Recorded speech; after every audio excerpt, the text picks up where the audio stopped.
Então, ele é doutor em filosofia, não é? Doutorado na Itália mesmo, né? Em Bolonha, em Padova. Olha aí. Então, ele é professor do programa de pós-graduação em filosofia da Federal da Paraíba, não? Ele coordena também a Cátedra Unesco de Direitos Humanos e Violência lá na Paraíba, e com isso ele forma parte também da rede da Cátedra Unesco de Direitos Humanos e Violência. Ele também, além de trabalhar no PPG de Filosofia, as pesquisas dele, da Paraíba, ele também, na Paraíba, na Universidade Federal da Paraíba, tem também um programa de pós-graduação em Direitos Humanos, dos 5 que eu acho que tem no Brasil, né? São 5, 4, 5? 4. Sim, interdisciplinar, me refiro. Então, e ele atua também nesse programa de pós-graduação com mestrado, por enquanto, porque é um programa recente, não é? E ele tem uma belíssima tese de doutorado que algum dia conseguiremos ver no Brasil sobre Bartolomé de las Casas, né? Que a gente insiste muito que ele tem que publicar essa tese, essa promessa é pública. É muito importante. Bartolomé de las Casas é uma referência muito importante. E no Brasil temos pouco material, e ele tem uma belíssima pesquisa sobre Bartolomé de las Casas, que é necessário ter como referência para, enfim, alavancar outras pesquisas que estão sendo realizadas, enfim. Com isso também ele sempre tem essa âncora na filosofia, tanto do século XVI quanto na filosofia contemporânea. Certamente que o professor Giuseppe Tosi, ele é quase que um entusiasta, não é? da contemporaneidade. Não é? Ele vibra intelectualmente e sentimentalmente com seu tempo. Isso a gente sabe. E ele é militante do seu tempo. Seria uma definição, acho que é isso. Então, a palavra com você.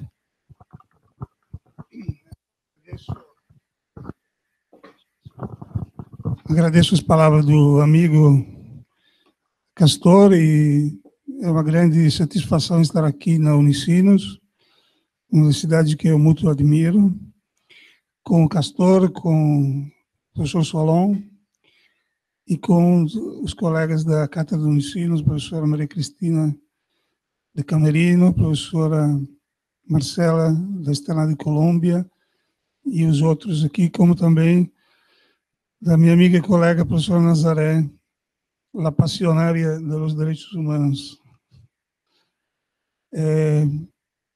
Eu queria também aproveitar agradecer essa oportunidade, porque vivemos um momento histórico muito complexo, as coisas estão acontecendo de maneira tão rápida,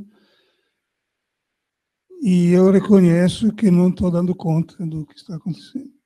Sobretudo depois dessas palestras de hoje e da palestra do professor.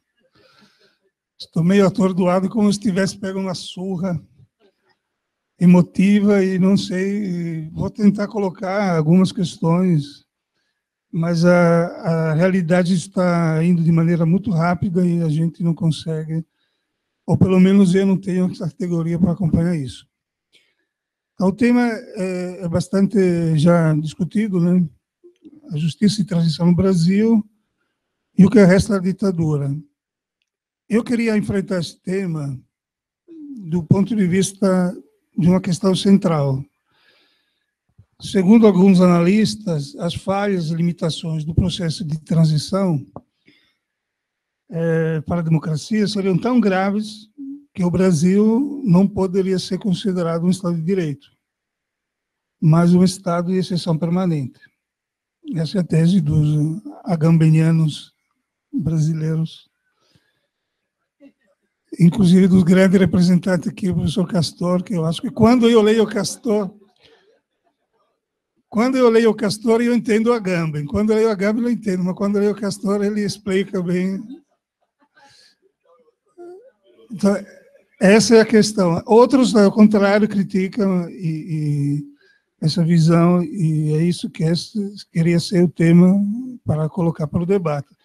Então, eu vou tentar acelerar as primeiras partes, porque depois esse texto vai ser publicado, né? e me concentrar nessa questão. Normalmente, a justiça de transição, eu já queria dizer que acho que a palavra justiça de transição é redutiva, né? Na verdade, seria as políticas de transição, porque a justiça é um ponto dessas políticas. Normalmente são considerados 5 os itens, as dimensões das políticas de transição. A justiça, propriamente dita, a penalização, a criminalização, a punição dos responsáveis pelos crimes da ditadura, as políticas de reconhecimento e de reparação moral, simbólica e material, a recuperação da memória da verdade histórica, a reconciliação, que eu coloquei entre aspas, em perguntas, porque é um tema que eu não trabalhei e nem todo mundo está de acordo. Inclusive porque a reconciliação pressupõe a memória compartilhada. No Brasil, acho que não temos. É muito mais difícil, né, reconciliar. Eu penso agora também a Colômbia, né, como é que vamos. Um processo complicadíssimo, depois você poderia falar alguma coisa sobre isso. Mas é isso que coloquei, mas não desenvolvi.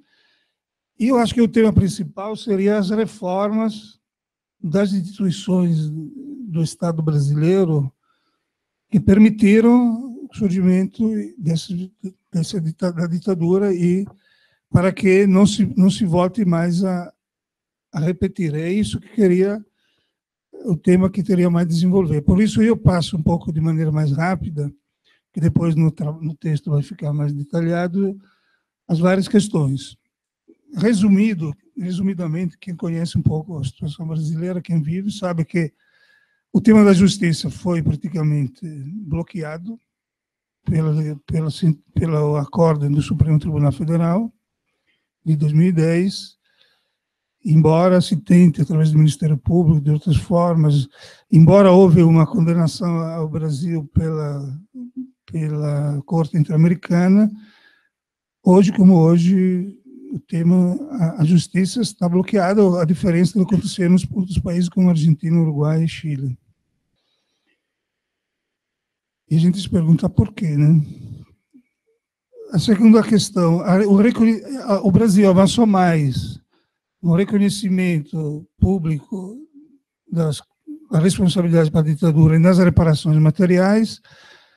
Aqui eu detalhei essas características, mas sobretudo porque, embora tardiamente, a Comissão de Anistia, até o governo Temer, nós trabalhamos muito com a Comissão de Anistia realizou, superando até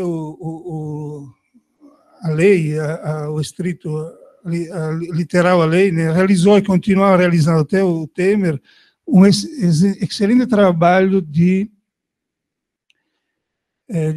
julgar mais de 70 mil processos, promoveu dezenas de caravanas de anistia em todos os estados, instalou centenas de sessões de julgamento que publicizaram, né, nas audiências públicas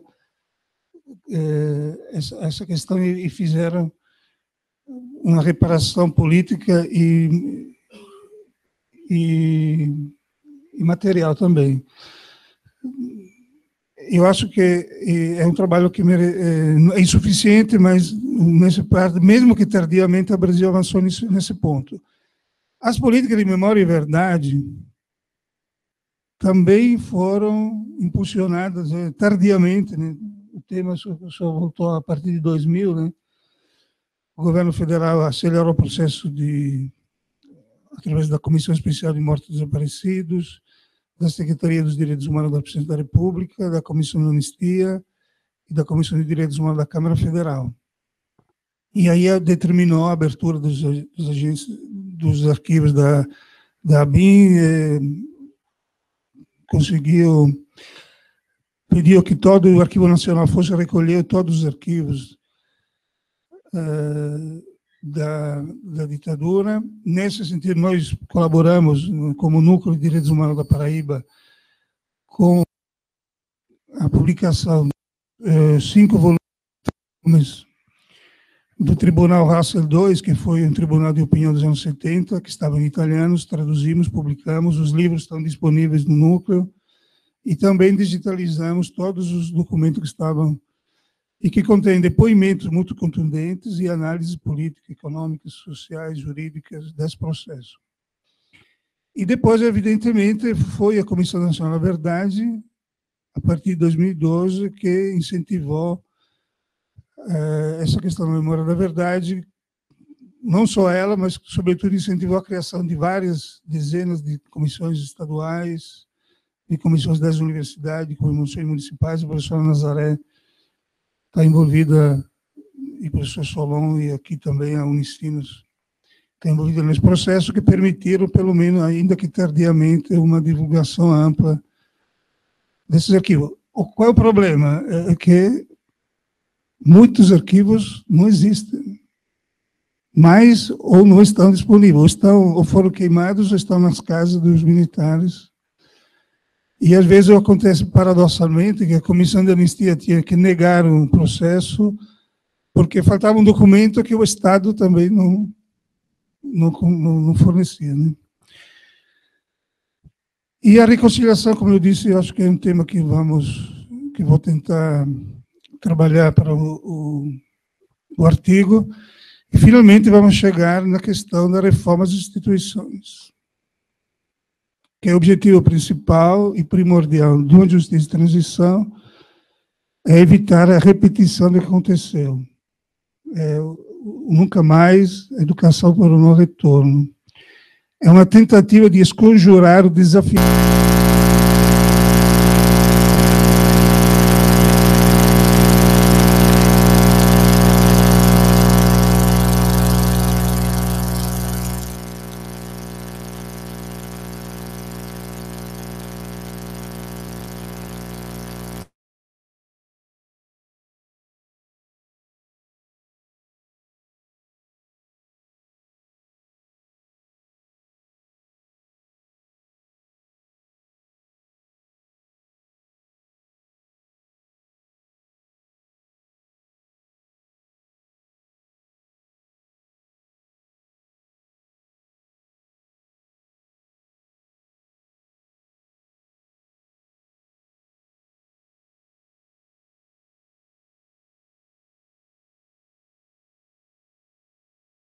Eu acho que a grande questão que está em jogo hoje, depois do golpe parlamentar,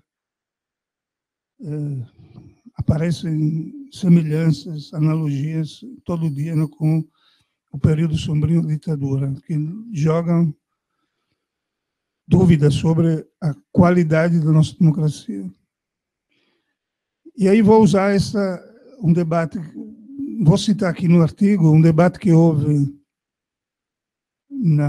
entre o governador do Rio Grande do Sul, Tarso Genro, e Edson Teller e Vladimir Safatli sobre a influência, naquele livro belo, um belíssimo livro publicado no Brasil, que chama O que Resta da Ditadura, que me inspirou ao título dessa intervenção. E eu vou tentar analisar 4 aspectos. O que resta da ditadura? Resta, infelizmente, muito.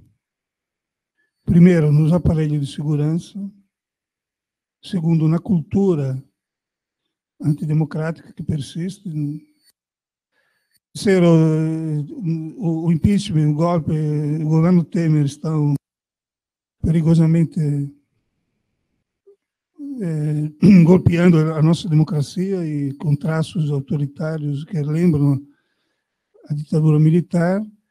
E, finalmente, essa questão, se estamos no Estado Democrático de Direito ou no estado de exceção permanente, que é a questão que eu não tenho oposição, queria debater.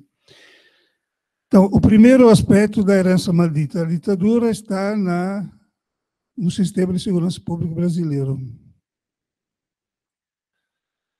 Do ponto de vista, por exemplo, do ponto de vista da memória da verdade, na formação dos profissionais de segurança e dos militares, há avanços e retrocessos. Enquanto a formação dos policiais civis e federais, como também da Polícia Militar, a partir dos vários programas de direitos humanos, do plano que a professora Nazaré contribui a formar de educação aos direitos humanos, o discurso dos policiais está mudando e estamos formando uma nova geração de profissionais de segurança comprometida com os direitos humanos. Isso é a nossa experiência, não sei se houve a tentativa da RENAESP, da Rede Nacional de Altos Estudos de Segurança Pública, em colaboração com as universidades e com o Centro de Ensino das Polícias, para introduzir o tema dos direitos humanos nos últimos 15 anos. Eu acho que alguma coisa no discurso mudou.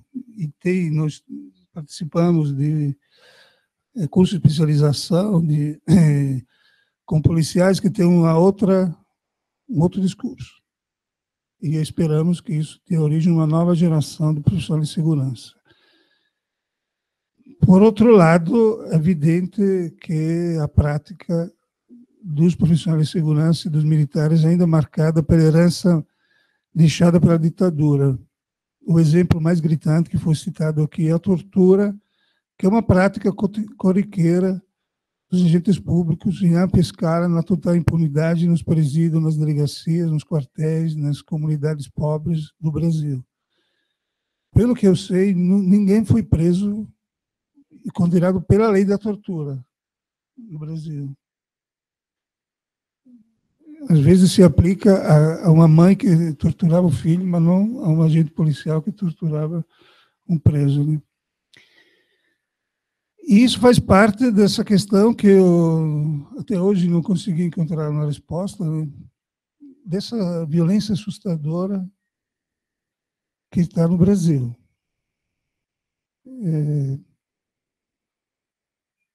Que são, como o professor falou, né, os atos de assassinato de jovens, de pobres, de negros, pelo crime organizado, pela polícia, que é uma das mais violentas do mundo, segundo as análises de várias entidades e centros de pesquisa. Paradoxalmente, porém, o Brasil é um dos países em que os policiais matam mais e, ao mesmo tempo, um dos países do mundo onde morrem mais policiais. Eu sempre faço o exemplo da Itália, né? Quando mora um carabinieri na Itália, vai o presidente da República, o primeiro-ministro. Se aqui o presidente fosse todos inteiros de militares, não governa. É uma coisa, sem falar das prisões, das cadeias, que são um inferno de Dante. É uma situação que não melhora, apesar de todos, e que foi analisada aqui pela professora Marcela, né? Só que mudou, né, o que foi o alvo, né? Durante o período ditatorial, foram torturados e mortos representantes das classes não torturáveis, como dizia o sargento Capitão Segura naquele livro de Graham Greene. E aí vale, me parece, que a tese de Benjamin, de que para os oprimidos de todos os tempos, a regra não é o Estado de Direito, mas é a exceção.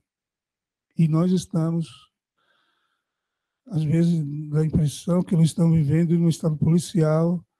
A fala do professor reforçou isso, né, em que a polícia é um corpo à parte que não se submete ao Estado Democrático de Direito. Em lugar de ser um instrumento do Estado de Direito, é uma corporação que atua dentro do Estado, sem respeitar as regras do Estado de Direito. Então, essa é a primeira herança maldita que condiciona a nossa democracia.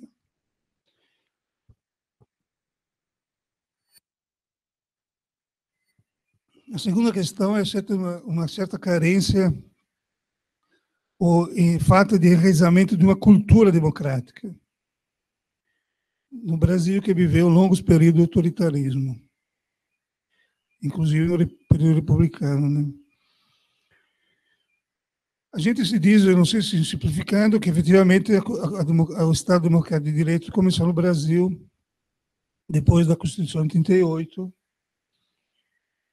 a partir do qual o país passa a viver formalmente um dos mais longos períodos de normalidade democrática, que hoje me parece estar comprometido pela questão do impeachment.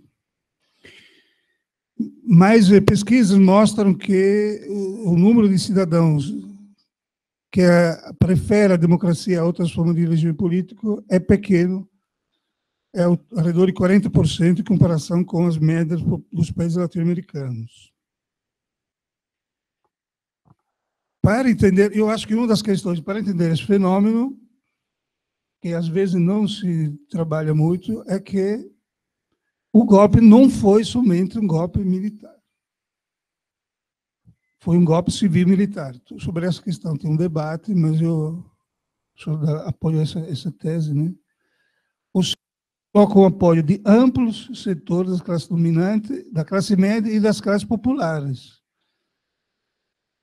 representados por entidades como a CNBB, que apoiou abertamente o golpe, a ABI, a Ordem dos Advogados, que só depois passaram a oposição, mas houve um amplo apoio popular, né? E eu acho que o elemento que jogou um papel importante, eu usaria dizer determinante, foi o anticomunismo, que contava, sobretudo, espalhado pela Igreja Católica. E por isso eu acho que, retomando para os dias de hoje, eu acho que o debate ideológico, a hegemonia ideológica que a esquerda tem, ou tinha, né, que está perdendo, pode aí se decretar o fim da esquerda no Brasil, ou talvez outra esquerda. Mas a importância, então, desse elemento ideológico que está voltando. Os recentes episódios de intolerância religiosa e política, de saudosismo dos militares, de retorno de um anticomunismo primitivo, grosseiro, quase fascista, né? O incitamento ao ódio social, ao ódio contra o nordestino, ao ódio contra as mulheres, contra os comunistas, contra os pobres, né? É uma manifestação preocupante e perigosa dessa herança, dessa falta de uma cultura democrática que tem raízes mais sólidas no Brasil. E bom, a terceira questão, que mereceria ser mais discutida, e só vou colocar aqui, é justamente o impeachment e o golpe. Eu suspeito, mas quanto mais passa o tempo, me parece inevitável, indubitável, que se tratou de um golpe muito bem armado, de uma grave ruptura institucional, que conduziu à deposição de uma presidenta sem crime de responsabilidade. Me parece a posição mais óbvia. Nós temos três possibilidades: ou não houve crime, houve uma dúvida, indúbio, houve um crime cuja pena foi tão desproporcional, a deposição do presidente da República por um deslize administrativo, contábeis, que não, desse jeito eles deveriam ter caído todos os governadores e presidentes dos últimos anos.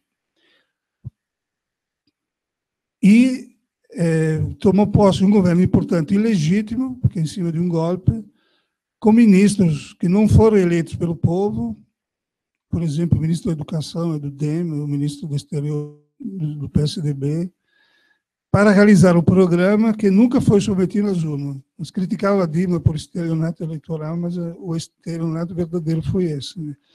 E não para fazer um governo de transição, mas para realizar reformas radicais, inclusive constitucionais, sem nenhuma legitimidade para tanto. Então, um poder constituinte ilegítimo que estamos vivendo nesse momento. Então, isso é uma grave vulnus à nossa democracia. Para usar um critério mínimo, para usar o autor que eu estudo, que é Bobbio, mesmo usando o critério mínimo, que seria a democracia como regras do jogo, o que teve foi um regime presidencialista, se passou de um regime presidencialista para um regime parlamentarista durante o jogo, sem mudar a Constituição, sem uma consulta popular. É claro que se fosse... É isso que dizem, o que defendem, que foi o julgamento político. Mas o julgamento político só cabe no sistema parlamentar. E o nosso sistema não era parlamentarista. Tanto é que fizeram aquele arranjo estranho, impeachment de Dilma e manutenção dos direitos políticos. Que, no fundo, é um reconhecimento que não houve crime de responsabilidade. Tentaram fazer essa média. Então, esse golpe traz para a discussão, de maneira muito forte, a ideia do estado de exceção. A tese tão difundida e defendida por muitos analistas, a partir do livro de Agamben, em 2004, que, porém, faz uma releitura de uma categoria que eu acho que o grande teórico do estado de exceção continua sendo Carl Schmitt. E a proposta de Schmitt bem clara, se insere no governo, no regime autoritário, do nazismo, na concepção decisionista da política. Dito isso, é verdade que não está sendo, por enquanto, nós esperamos que continue assim, né, de um golpe como foi em 64. Né? Uma coisa bastante óbvia, embora apareçam todos os dias analogias inquietantes, de afinidades inquietantes com aquele episódio. Né? Mas não estamos ainda no golpe, como é nos modos de 64. Então, é isso também que devemos considerar, que tipo de golpe está acontecendo no Brasil e em vários países da América Latina, quais são as suas características. E aí entra a discussão entre Estado democrático de direito e Estado de exceção permanente. Eu aqui desenvolvi um debate entre o Tércio Genro e o professor o filósofo Paulo Arantes, que não vou ter tempo de expor nas suas detalhes, vou deixar no texto, mas a tese central seria essa, né? Por exemplo, o Edson Telles, que é membro da Comissão de Mortos Desaparecidos e professor da Unifesp, afirma que a Constituição de 88 foi apenas uma das formas de lançar o Brasil num estado de exceção permanente, definido por ele quando a própria norma é usada para suspender a ordem, ou quando aquilo que deveria ser a exceção acaba se tornando ou reafirmando a própria norma. Em um congresso controlado pela ditadura, a lei da anistia adotou a suspensão da possibilidade de punição de qualquer crime, e o momento ilícito foi tornado lícito com o silenciamento dos movimentos sociais e pela anistia, que exigiam esclarecimento sobre os crimes. O que o Estado montou foi algo que manteve a ideia de impunidade. Depois veio o colégio eleitoral, que fez uma opção para uma saída negociada entre as oligarquias que saíam e as novas que chegavam, decidindo manter a anistia aos crimes da ditadura. Foi um grande acordo e não esclarecimento. Então, o que Edson Telles e o professor Paulo Arantes, que é um dos maiores filósofos brasileiros, defendem, é que, como a nossa Constituição, como a nossa democracia se fundou nesse pacto, nesse acordo de não esclarecimento, e como a própria Constituição não revogou a lei da anistia, foi um momento que poderia ter sido negociada, nós não vivemos num Estado democrático de direito. E aí eles vão analisando cada item que eu deixo para depois, para o trabalho escrito. O que Tarso Genro responde seria o seguinte: naquela época, não sei se hoje diria a mesma coisa, isso foi em 2015, acho. Dizer que no Brasil vivemos num estado de exceção permanente é uma roubo esquerdista e não uma formulação teórica séria. Hoje o Tarso Genro está falando muito mais de exceção permanente do que naquela época. Tanto pode ser uma idealização de um regime democrático que está num horizonte improvável, como a abstração dos seus ideais de origem plebeus e revolucionários. Também pode ser uma provocação à margem da história, para estimular que não se faça político dentro da democracia, pois no regime de exceção o que se deve perseguir é a sua derrubada. Porque a exceção permanente extingue a política e o crime, absorvendo ambos e internalizando-os no Estado, monopolizando tanto a fabricação das leis como a da sua violação impune. No final, o que quer dizer que a exceção permanente é a supressão radical das condições do Estado dominante público, pois este se torna uma grande ente privado, propriedade de um líder, cuja força está na transformação do poder de polícia e do poder do sistema repressivo em força política capaz de promover a sua aparente legitimação pelo terror e pelo silêncio. O que ele quer dizer é que, evidentemente, nós não estamos no regime totalitário. Estamos no regime democrático com graves exceções. E aí eu vou concluir, tenho ainda 15 minutos para tentar concluir, né? Não há como negar a força dos argumentos de Arantes e Telles diante das graves limitações da tradição democrática brasileira de que nós falamos, sobretudo em relação à justiça, à reforma das instituições e à violência do Estado contra populações mais pobres e vulneráveis. A impotência ou a cumplicidade dos governos diante dos silêncios, omissões e conivência do Exército e dos aparelhos de repressão e de segurança para com a ditadura e suas heranças malditas. É este fenômeno que justifica que se fale sempre mais do estado de exceção, que transforma, nas palavras de Paulo Arantes, o Estado democrático de direito num Estado oligárquico de direito, num Estado dual, com uma face garantista, patrimonial, que funciona para o topo da pirâmide, e uma face punitivista para a base. Isso não precisamos fazer análises muito refinadas, basta pensar no extermínio dos jovens negros e pobres das periferias urbanas, a qual os aparelhos do Estado assistem sem nada fazer, quando não são coniventes, cúmplices ou participantes ativos nas milícias do grupo de extermínio. A sensação é de estar no Estado policial, em que as forças de segurança se consideram acima da lei diante da impunidade dos agentes públicos. Também pensamos, nós militantes de direitos humanos, as ameaças, os atentados, os assassinatos contra defensores de direitos humanos, as campanhas dos meios de comunicação para desqualificar e caluniar o trabalho de denúncia e fiscalização dos órgãos de Estado, a sociedade civil, e o jargão que os direitos humanos só defendem os bandidos, ou os direitos humanos são só para os humanos direitos. Chavões repetidos, tão repetidos pelos programas policiais, pelos meios de comunicação, que destroem, desqualificam qualquer trabalho de educação para a paz e cidadania. Eu sempre falo isso, o que nós falamos em anos de trabalho é destruído por 10 minutos daqueles programas sensacionalistas que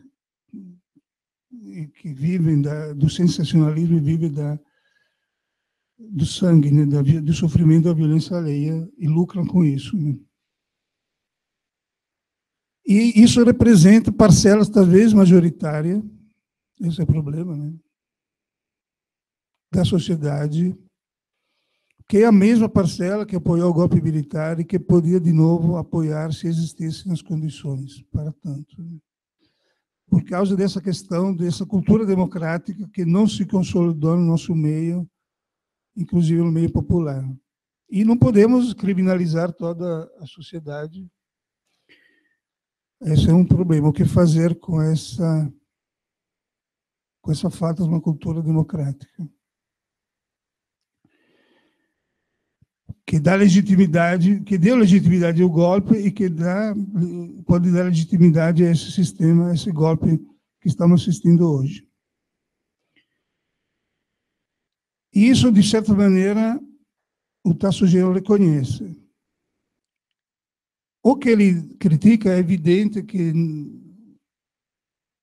o que está acontecendo no Brasil não é ainda, esperamos que não seja nunca, né, um Estado totalitário. Né? É evidente que não é isso que está acontecendo no Brasil. Apesar de todas as limitações, as mazelas da sua democracia, frágil e recente, e também não é isso, parece que também que os dois pensadores como Arantes e Telles queriam afirmar, ou seja, uma identificação ou uma indistinção entre Estado democrático de direito e Estado de exceção permanente. E isso é a crítica que eu faço um pouco a Agamben, não sei se eu entendi bem a posição de Agamben, mas quando ele afirma que o estado de exceção apresenta-se como um patamar de indeterminação entre a democracia e o absolutismo, ele quer dizer que o paradigma do estado de exceção é um paradigma que funda tanto o estado democrático quanto o estado totalitário. E eu acho que isso é a crítica que eu tenho a fazer a Agamben, né? Não tenho nenhuma intenção, nem capacidade, nem pretensão de questionar uma categoria de tão ampla aceitação, um pensamento refinado e culto como o de George Agamben, nem é minha intenção qualificar o pensamento a obra de pensadores tão sérios e profundos como Arantes e Telles como seguidores de modas acadêmicas. Se esse termo está um sucesso, porque oferece uma chave heurística fecunda para a explicação do conjunto de fenômenos. O que eu quero questionar é, a partir do debate sobre a justiça de transição, nesse ponto eu concordo com o Tarso-Genro, que é preciso defender e expandir o Estado de Direito, mesmo que ele só garanta avanços lentos e moderados para reduzir as desigualdades. Não vivemos num estado de exceção no Brasil, mas num Estado democrático, com democracia política limitada, como em todas as democracias. Afirmar a identidade ou a indeterminação entre democracia e absolutismo, ambos tendo como paradigma fundante o estado de exceção permanente, me parece algo contrário, não só contrário, mas extremamente perigoso, porque nega a diferença entre os dois regimes. Né?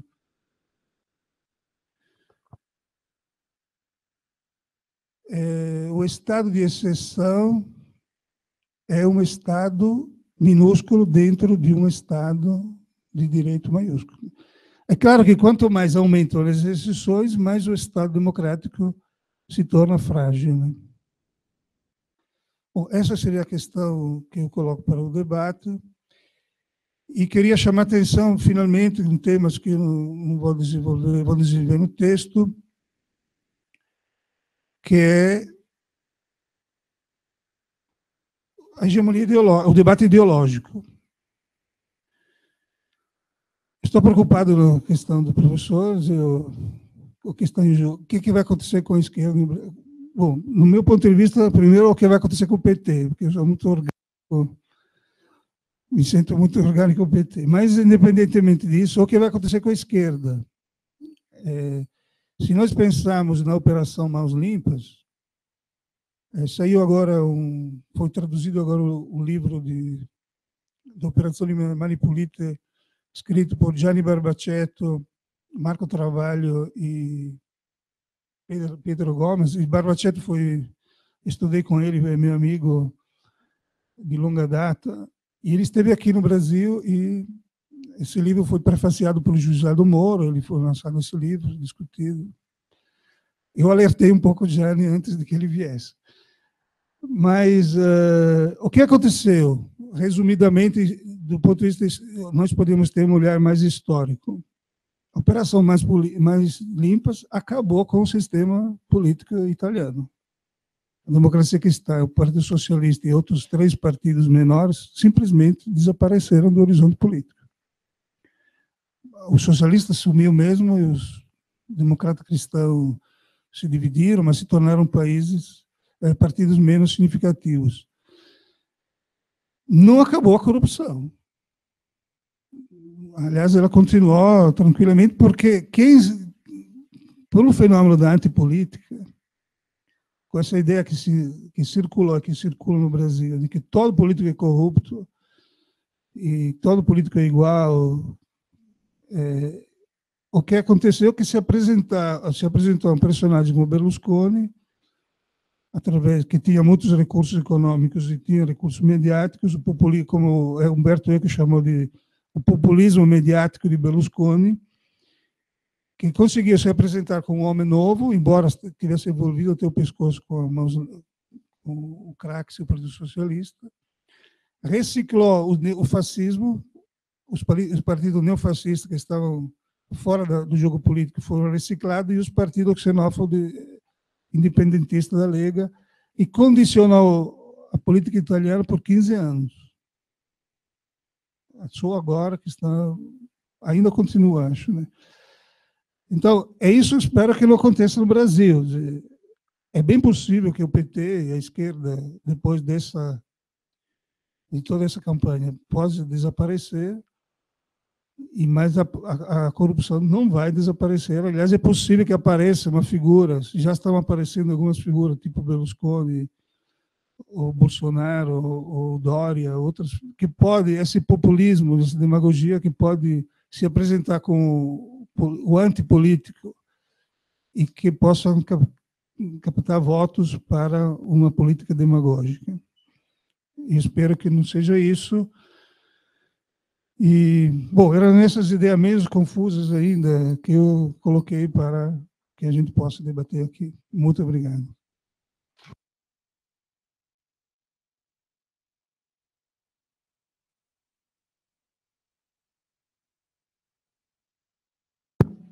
Então, agradecemos a tua exposição, uma provocação e também uma ponte de diálogo em alguns pontos, né, com a intervenção anterior, e agora abrimos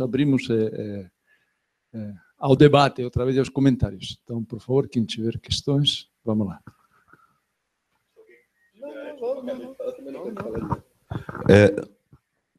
Giuseppe, concordo com o eixo fundamental da tua exposição, subscrevo a avaliação de que houve um golpe, não creio que um golpe de Estado, mas um golpe parlamentar, mas queria problematizar algumas coisas, né? Sobretudo qualquer dia a gente vai acabar entregando o estudo de história para os departamentos de letras, né? Porque tudo é narrativa hoje no Brasil, mas essa narrativa ex-governista, né, de que, de repente, estávamos num horizonte civilizatório, etc., e, de repente, houve uma ruptura e as trevas se instauraram, eu acho que denotam justamente alguns elementos intrínsecos ao campo da esquerda oficial que impedem, efetivamente, uma recomposição do campo de esquerda. Porque, simplesmente, né, as ideias não correspondem aos fatos. Se você perguntar para as comunidades indígenas, ribeirinhas e para amplos setores dos movimentos sem terra, quando é que o golpe começou, talvez a cronologia deles seja outra. Se você fizer essa pergunta em Belo Monte, né, para as milhares de famílias destruídas, né, por uma negociata que hoje se sabe, em termos de comissão, o quanto representou, certamente para elas o golpe foi muito anterior, né? Ou seja, eu acho que a gente precisa, se a gente quiser sair dessa, não numa perspectiva punitivista ou revanchista, etc., compreender o que há de continuidade nessa descontinuidade. Né? O armamento das guardas municipais celebrado em festa pela presidente da República em reunião com os prefeitos. Não foi o Temer que fez. A canalização dos recursos do Pronace para comprar drone, gás lacrimogênio, instaurar UPPs, não foi o Temer que fez. Houve um estelionato eleitoral. Posso dizer isso do alto da minha ignorância, porque eu só votei em Dilma Rousseff no segundo turno em 2014, porque ela se comprometeu, né, a não aplicar a política econômica que começou a aplicar em janeiro. pelo menos no meu caso pessoal, houve um extraordinário estelionato eleitoral que ajuda a explicar onde não estava o povo pobre durante o impeachment. Acho que a gente não deve subestimar também a capacidade de intelecção popular. Se a gente examinar as contradições que cercaram a elaboração do Código Florestal e do Marco Civil da Internet dentro do bloco do governo, se a gente tiver a lembrança de que a proposta de uma reforma da Previdência e de renovação da desvinculação das receitas da União foi lançada pela Presidenta da República já nos primeiros meses de 2015, a gente precisa encarar essas continuidades. E, a partir dessas continuidades, efetivamente avaliar as diferenças. Claro, piorou muito.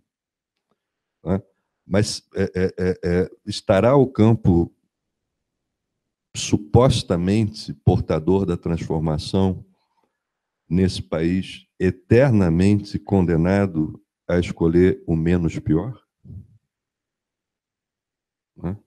Ou no verso do grande poeta José Paulo Paes, pensar apenas a partir dos interesses de um partido que, ao partir, esqueceu as razões da partida? É a provocação que eu devolvo para você fraternalmente.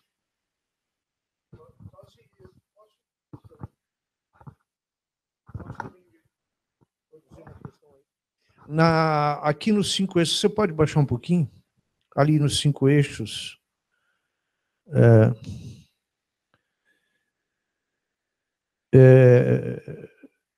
Recuperando os teus eixos. Não é aí. Onde você fala da questão da cultura.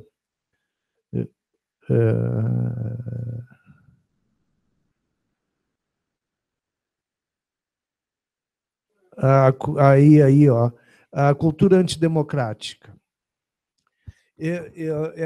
Como você está dizendo, o que é permanente no Brasil? Permanente no Brasil é a cultura antidemocrática, né? A cultura democrática é a cultura do privilégio no Brasil. A formação da sociedade brasileira é uma formação de uma sociedade de privilégios. Não é uma formação de sociedade de direitos, né? Você faz a proclamação da República durante o chá das 5 horas entre o comandante militar e o imperador. E aí o comandante militar sugere que, a partir daquele momento, o imperador deve voltar para casa e se vai fazer uma república militar. E isso está lá na República Velha, o Campos Salles dizendo que toda questão social é uma questão de polícia, né? Quando você vai mexer na estrutura urbana da cidade do Rio de Janeiro, você encontra a desculpa de fazer uma campanha de saúde pública para higienizar a cidade, né? E aí você põe o povo negro para o morro. E quando as elites brancas, especialmente vinculadas à indústria do turismo, percebem que no morro está o lindo, o morro vai ser limpado do povo negro, né? E o povo negro vai ser transferido para trás do morro, né? Para a cidade de Deus atrás do morro. Então, Tosi, não há no Brasil uma cultura da democracia. No Brasil há uma cultura da autoridade. Eu compreendo, por exemplo, a saída da ditadura como um pacto, já que você fala do Tarso Genro, né, no seu texto. O Tarso falava fazer um pacto social, que pensava ele pudesse recuperar o pacto espanhol, Moncloa, né, aqui no Brasil. E aí essa aliança que os setores da esquerda vão fazer com as elites. E agora as elites disseram, chega, não queremos mais. Como você falou de outra maneira, né? Eu concordo com a maneira que você falou. Não queremos mais esse pacto, terminou. Até porque me parece que nós precisamos acrescentar uma situação que tem em 64 e volta agora. Em 64 se tratava de internacionalizar o modelo de desenvolvimento. E agora nós precisamos retomar também que não só se faz o Petrolão para denunciar a corrupção, mas porque em algum momento as grandes empresas de petróleo foram deixadas de lado do sorteio do pré-sal. E elas têm interesse muito grande nisso. Então, me parece assim, é preciso olhar o que é permanente. E se olharmos o que é permanente, talvez o que você coloca como segundo, e eu estou humildemente sugerindo a possibilidade de você olhar e colocar como primeiro, sabe? Porque parece que isso, para mim, é o fator fundamental. Eu teria outras observações a fazer, mas também já falei excessivamente.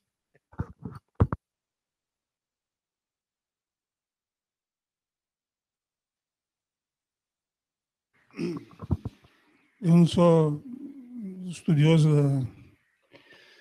da história brasileira, mas pegando o gancho do Solon, e a minha experiência, estou aqui há 35 anos, e a partir do Nordeste, viu, professor, como é o teu nome?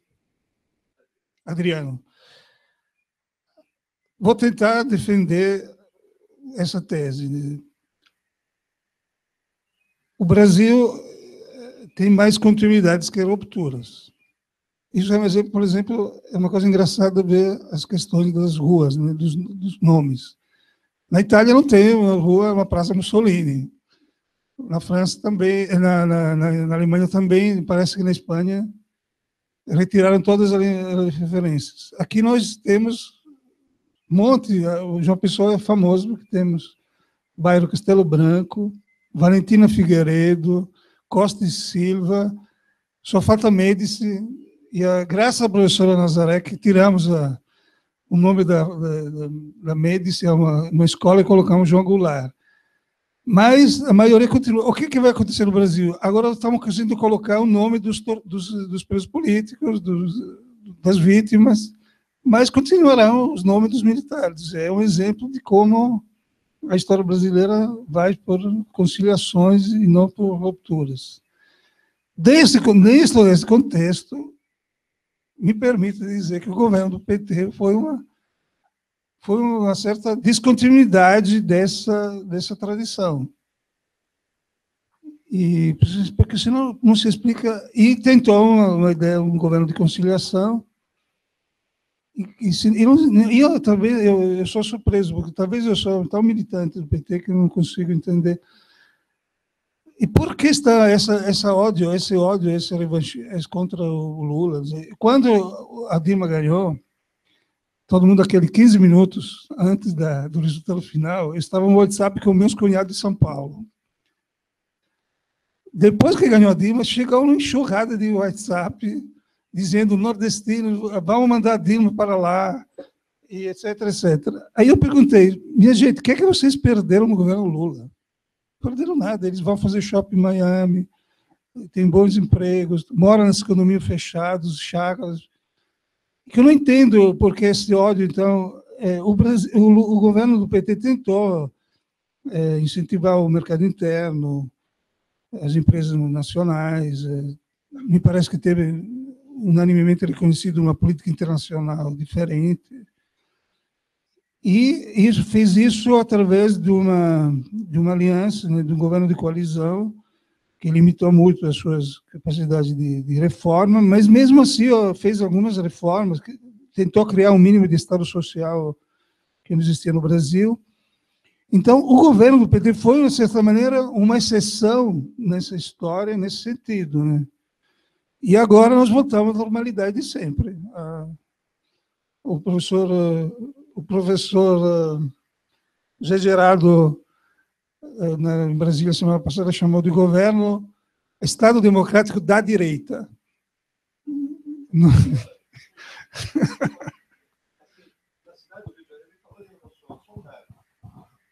Esse governo foi escorraçado agora, removeu, as contas variam, vou ficar na mais módica, removeu 20 mil famílias. O governo Paes. Para a Copa do Mundo, Olimpíadas. E o secretário municipal de habitação que era quem fazia as remoções, o favelado voltava para casa e estava escrito SMH na porta do barraco dele. Isso significava que ia ser derrubado. Era do PT.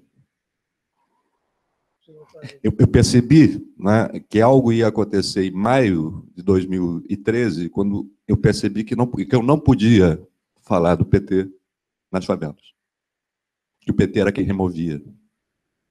E continua no governo municipal. Eu não nego, eu digo para os meus alunos, né, tirar 40 milhões de pessoas da miséria sem derramamento de sangue, né, é um fato raro na história da espécie. Né, mas houve uma inflexão que começou antes. Né, começou antes. Do primeiro para o segundo governo Dilma. No projeto do Brasil Maior. Que, aliás, é um conceito de Francisco Campos. Quer dizer, ser odiado pela direita, né, Getúlio Vargas também foi. Os dois. O da Carta Testamento e o do Estado Novo. Brizola também foi. Né? A direita não suporta qualquer coisa em favor do povo no Brasil. Qualquer coisa. Né?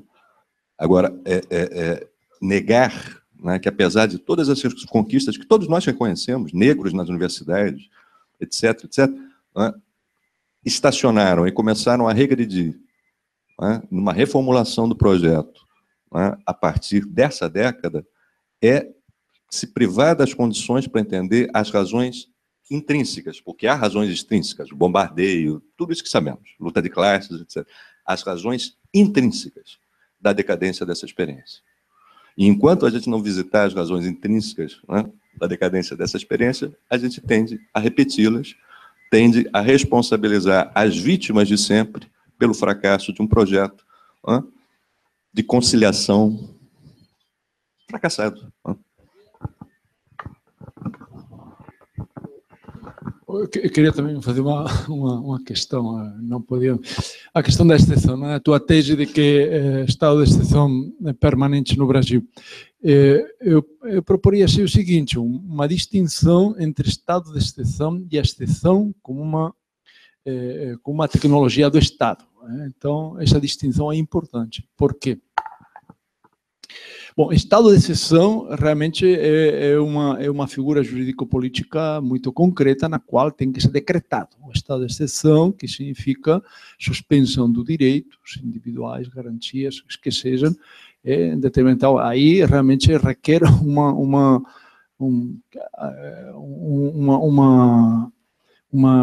um ato de soberania concreto e uma repercussão. Agora, a exceção como figura política do Estado, ela é mais sutil, mais maleável e mais eficiente. E nesse caso, veja, a exceção como tecnologia política de governo, ela realmente esse é o ponto que me parece da tua questão que a gente pode trazer para a realidade do Brasil, mas não é só do Brasil, o Estado de Direito, ele não só não renunciou, criou a exceção como uma tecnologia do governo para, exatamente em caso de necessidade da ordem estar em crise, tirar a exceção como uma forma de suspender a ordem em determinados momentos, casos. Bom, e nesse caso, a exceção como técnica de governo, ela realmente é muito operativa. E eu me permitiria aí, então, entrar em várias questões. A exceção não se limita só à questão policial, à repressão policial. A cultura autoritária, lembremos, ela não é só policial, é econômica também. O caso, por exemplo, o caso Collor, com o confisco, é um ato de exceção, um ato de exceção econômico. O ato de soberania, se suspende os direitos básicos de quem tinha uma poupança, confisca a poupança, estabelece arbitrariamente. Então, quer dizer, aí entramos realmente numa cultura autoritária. Talvez ainda não estamos num estado totalitário. São os conceitos importantes para exatamente a tua preocupação, para não identificar tudo, que o Estado de Direito é um Estado de exceção, que cultura autoritária é totalitarismo. Quer dizer, é importante estabelecer os degraus, as variáveis nesta problemática, até neste debate, para, de alguma maneira, não dizer, não, Estado de Direito, tem alguns excessos e tal, mas estamos todos bem, está funcionando o Estado de Direito porque as regras funcionam, está estabelecido.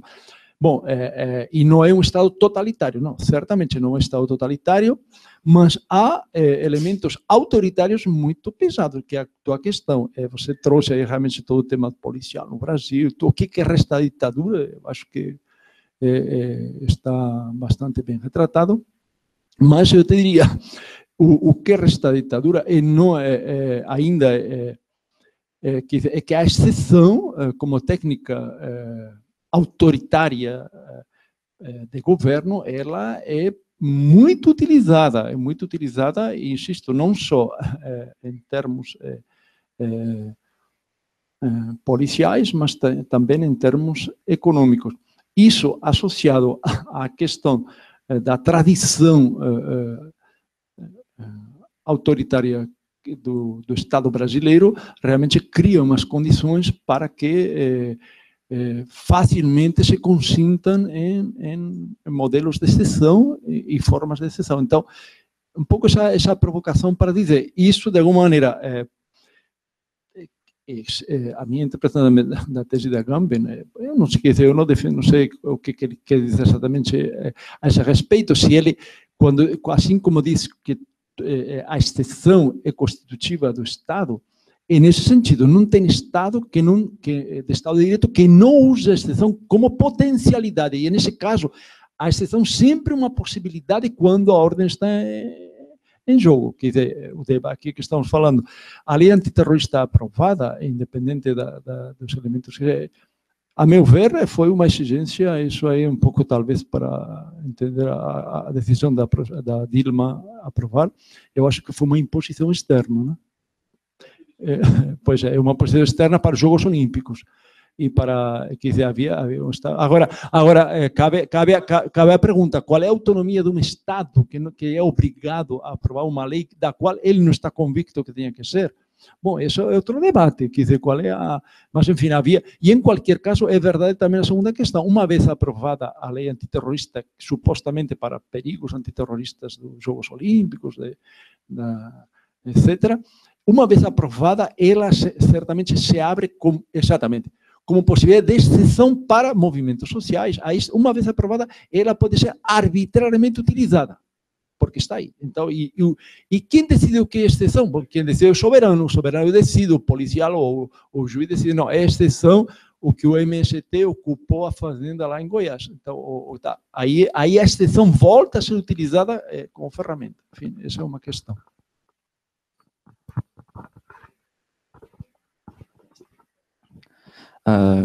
Gostaria de agradecer a exposição, mas a respeito da conciliação, eu lembrei de um texto de Sartre, que ele escreveu há 40 anos atrás sobre o Brasil, que ele demonstra assim, que que ele estudou, né, a história do Brasil e nos alerta para o que está acontecendo hoje, né? Porque antes da queda do João Goulart, né, no texto do Sartre, ele diz que alguns setores da esquerda acreditavam que, fazendo pacto com a burguesia nacional, né, eles conseguiriam um plano de desenvolvimento para as questões sociais, enfim. Mas o que aconteceu? A burguesia nacional, uma hora se sentiu ameaçada e se juntou à burguesia internacional e acabou com todo o projeto, né? E é o que a gente está vendo hoje também. E isso o Sartre parece que nos alerta há 40 anos atrás, essa mesma prática. Essa contribuição que eu gostaria de acrescentar. Muito obrigado.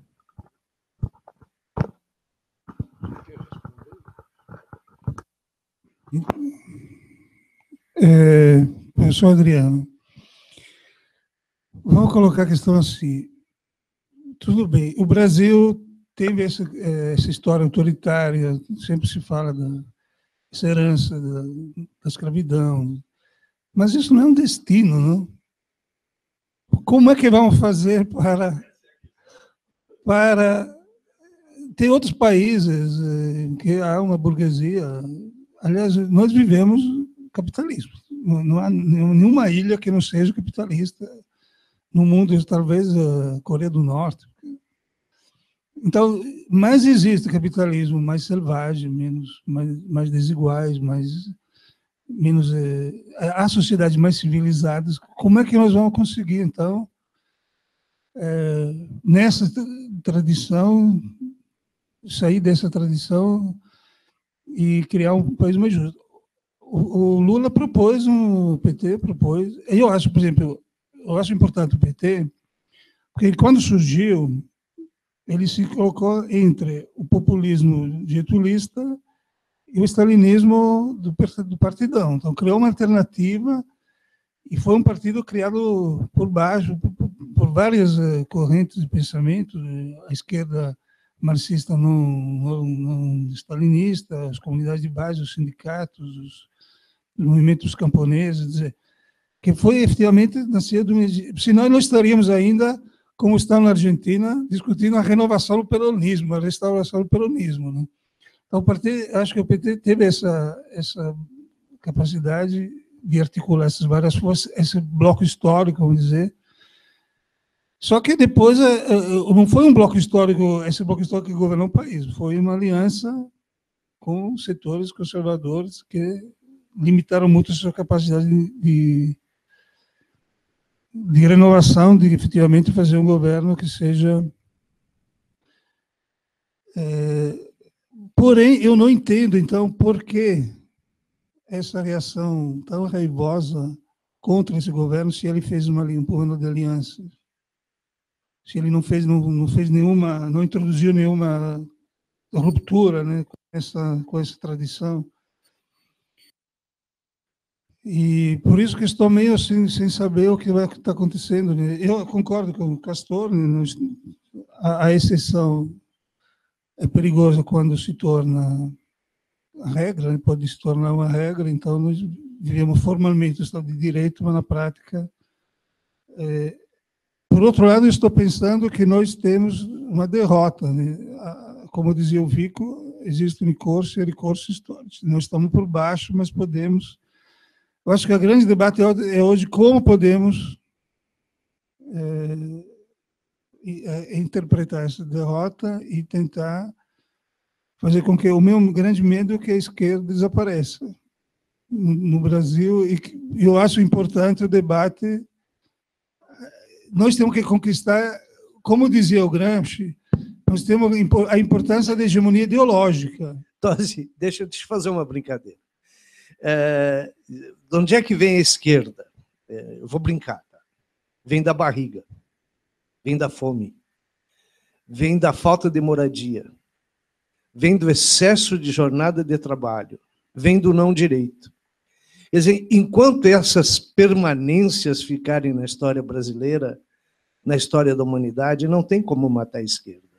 Ela renasce porque ela renasce da fome, ela renasce da dor, ela renasce da miséria, né? Da injustiça. É daí que ela vem, é daí que ela brota, e não é só agora, na Idade Média era assim. Foi com você, acho que eu aprendi que Agostinho disse que perante a injustiça, a sociedade tem direito a reivindicar direito humano, lá na Idade Média, né? Acho que foi com você que eu aprendi. Se não foi, foi com algum juizito aqui da casa. Então você observa, é aí que vem o jogo da esquerda. Lá na Itália, lá na União Soviética, lá na China do Mao, lá na Cuba do Fidel e do Guevara e dos outros. Então eu não tenho medo do desaparecimento da esquerda. E talvez seja útil para a esquerda brasileira que essa esquerda, que talvez tenha errado o caminho, se dê conta disso, né? Eu só queria chamar a atenção pela questão... A esquerda não vai morrer se nós conseguimos, como dizia Gramsci, reconquistar a hegemonia ideológica.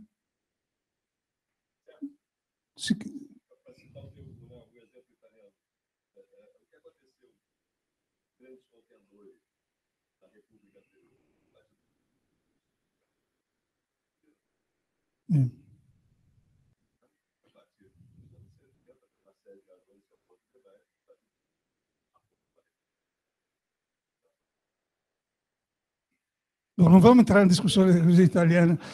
Então, eu acho importante, por isso que eu acho importante nós como intelectuais, na nossa contribuição a esse debate, contanto que a gente se preocupe com a situação do Brasil, nem sempre com importação de modas europeias. Eu falo por mim porque estou importando o Bob, então não posso nem falar mais. Mas tentar entender a nossa realidade, a partir das nossas características, das nossas, utilizando, é claro, o pensamento universal, mas tentando ver como sair desse impasse e como construir um país.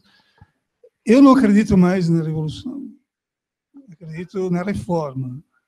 Eu acho que o ciclo revolucionário acabou com a queda do Muro de Berlim. Todo esse ciclo começou com a Revolução Francesa. A reforma também, o que não quer dizer, não acredito no horizonte revolucionário como estava marcado, se aquele que a um certo ponto vai ter um limiar aqui não é mais. E eu não acredito quando os meus colegas marxistas falam de que na sociedade comunista não haverá mais Estado, nem polícia, nem nada. Vamos resolver todas as contradições. É como se houvesse um momento messiânico aqui. Do outro lado, o mundo vai ser diferente. Então, mas mesmo para a reforma, é preciso reformar o sistema capitalista, que é um sistema pervasivo, que ocupa o mundo inteiro. Como fazer a reforma? Precisamos de ideologia, precisamos uma estratégia, um programa. Claro, o PT, a esquerda perdeu o poder, nunca teve poder, perdeu o governo, isso não me preocupa. O problema é se nós perdemos a nossa capacidade de formular um projeto alternativo de sociedade que possa, então, agregar nesse bloco histórico todas as categorias que estão excluídas do sistema. Por isso é importante que acho que esses debates que nós estamos fazendo aqui, tentar debater entre nós, discutir os erros cometidos, tentar... Aí, só uma coisa, o pessoal diz ao PT para fazer autocrítica, quer dizer, e o pessoal faz autocrítica do PT, não é que o PT... Deixa o PT fazer autocrítica, não faça você autocrítica do PT. Eu acho que o PT tem que muita coisa, mas... Eu não sei se estou emocionalmente vinculado, mas eu acho que o partido, e você que trabalhou, ainda tem uma contribuição a dar e deu muito.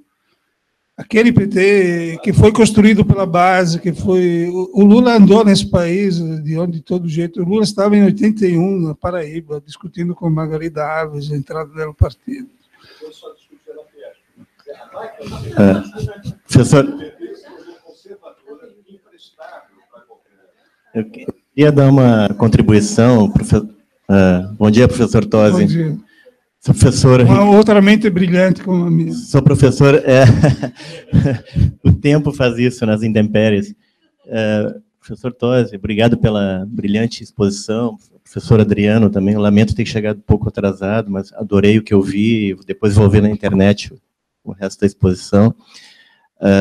Mas eu... Fui sindicalista por 18 anos, militante na advocacia, fui 20 e poucos anos filiado ao PT, até o Lula entrar, e quando o Lula entra abraçado no Henrique Meirelles, eu entendo aquilo como uma traição, né? E de lá eu já vi que as coisas começavam mal.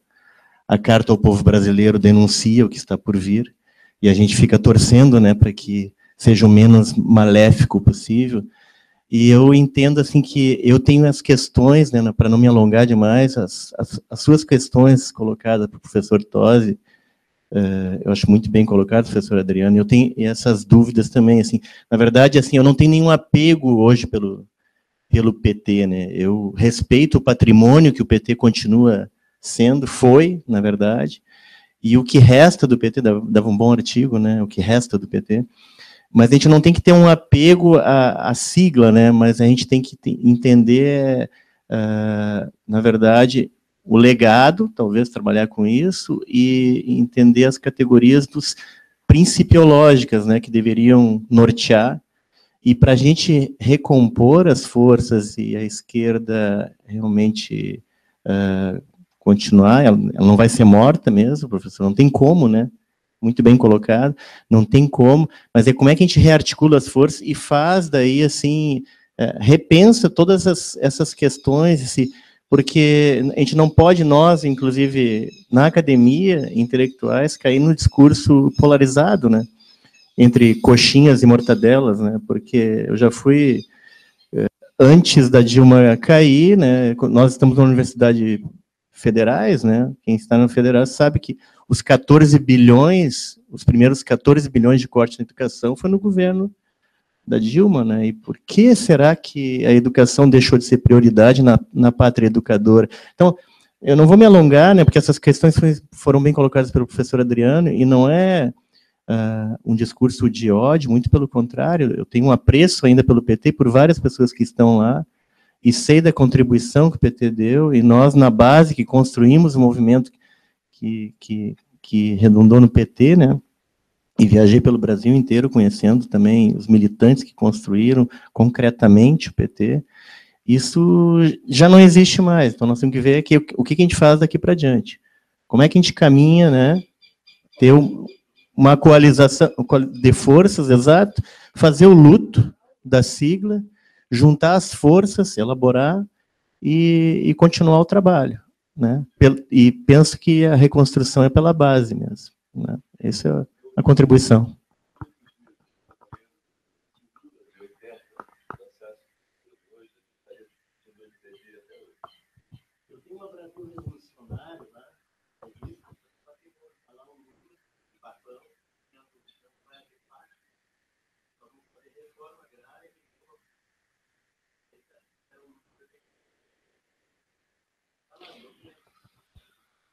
Bom, os teóricos das elites explicariam. Todo movimento, quando se institucionaliza, trai a sua origem, ao mesmo tempo mantém a ideia originária, porque se não tivesse institucionalizado, morreria, né? Então, essa dialética movimento e instituição é a dialética que o PT está vivendo, e agora, depois dessa fase de institucionalização, pode voltar retomar seu movimento. E eu acho que os militantes existem, nós perdemos 15 milhões de votos. 15 milhões nessas eleições municipais. E esses votos não foram todos para a direita, muitos votos foram voto nulo, branco ou abstenção. Quer dizer, há uma revolta contra a política institucional que precisamos recuperar nesse sentido. De resto, eu agradeço as contribuições e eu acho que muito obrigado pela atenção, pela paciência.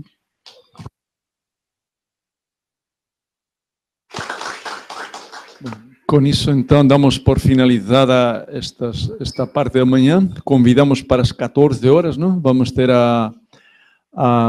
no caso, a palestra, o debate do professor Pedro Rezende, não? Dando continuidade ainda àquela questão que ontem ficou em aberto, e depois a professora Maria Cristina de Chico com a sua palestra também. Com isso, já encerramos o nosso evento.